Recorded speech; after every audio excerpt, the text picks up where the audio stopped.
Alors, les isotrétinoïnes, ça a été une révolution dans le domaine de l'acné, qui date maintenant de plus de 30 ans. Et ça a été une découverte faite par un monsieur qui s'appelle Bolag, qui travaillait à ce moment-là à Bâle, chez les laboratoires Roche.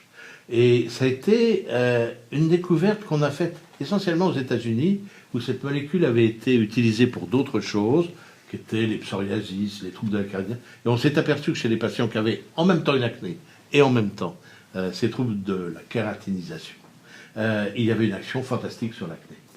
Alors le gros problème de l'isotrétinoïne, ce sont des effets secondaires graves. Et le plus grave, c'est ce qu'on appelle l'effet tératogène, c'est-à-dire qu'une femme qui est enceinte et qui prend ce médicament va donner naissance à un enfant totalement mal formé, avec un risque en tout cas de malformation très importante. Donc tout a été une surveillance extrêmement précise, que ce soit au niveau médical, que ce soit au niveau du pharmacien, avec des tests de grossesse tous les mois, enfin bref, avec toute une vérification, et surtout une poursuite d'ailleurs de la contraception obligatoire après arrêt du traitement, car beaucoup d'accidents se faisaient juste après l'arrêt du traitement, où les gens arrêtaient leur contraception trop tôt.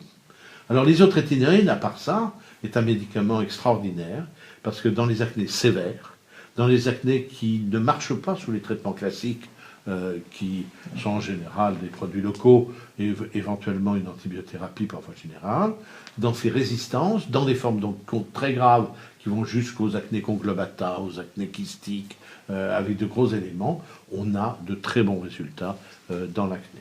Alors il y a des effets secondaires locaux aussi, il y a parfois une recrudescence de l'acné paradoxale au tout début de traitement, mais ça c'est rare, et on arrive très bien à résoudre ces situations, et en le maniant un peu différemment.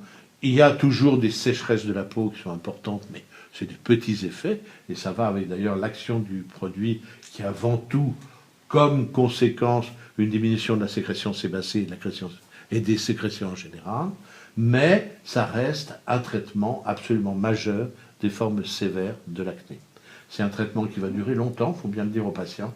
On est parti en général pour au moins 6 mois, mais en général toujours 8 à 12 mois de traitement, et qui, en revanche, s'il est bien mené, avec des doses correctes et respectant les doses qu'on a l'habitude de traiter, va donner un résultat excellent dans au moins 80% des cas.